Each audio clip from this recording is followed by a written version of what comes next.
ये घटना मेरे एरिजोना स्टेट के विजिट के समय की है।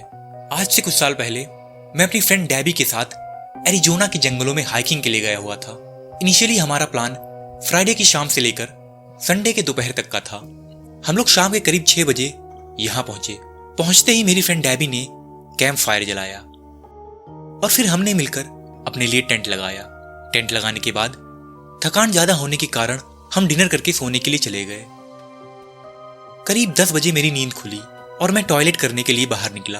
मैं टॉयलेट कर वापस लौट ही रहा था कि मुझे पास में लगे पेड़ों से किसी अजीब से जानवर के चिंगाड़ने की आवाज सुनाई दी। मैं रुककर अपना टॉर्च उन पेड़ों की तरफ करके उसे देखने की कोशिश करने लगा, लेकिन मुझे कोई दिखाई नहीं दिया। इसके बाद मैं भागता हुआ अपने टेंट में घुस गया, लेकिन मुझे अभी भी उस जानवर के चिंगाड़ने की आवाज सुनाई पड़ रही थी।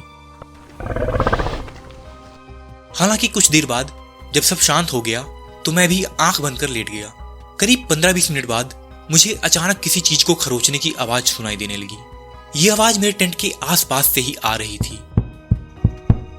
ये सुनकर मैंने अपना टॉर्च बाहर निकाला और टेंट से बाहर की ओर रोशनी मारने लगा। ये मेरी बड़ी भूल साबित हुई। बाहर जो कोई भी था वो मेरी टॉर्च की रोशनी की तरफ आकर्षित होकर मेरे टेंट पर आ गया था।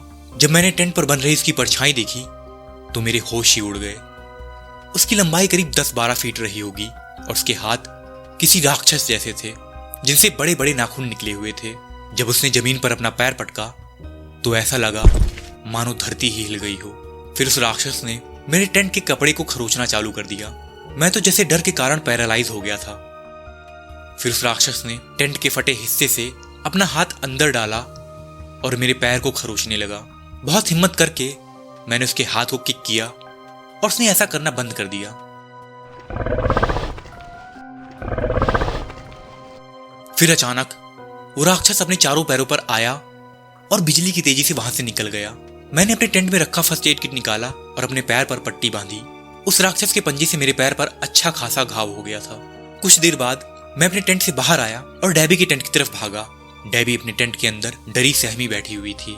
इसके बाद हम लोग जल्दी जल्दी अपना सामान इकट्ठा किए और वहां से निकल लिए। हमने अपने पूरे जीवन में कभी ऐसा दृश्य नहीं देखा था। करीब 5-6 घंटे ड्राइव करके हम वापस अपने घर लौट आए।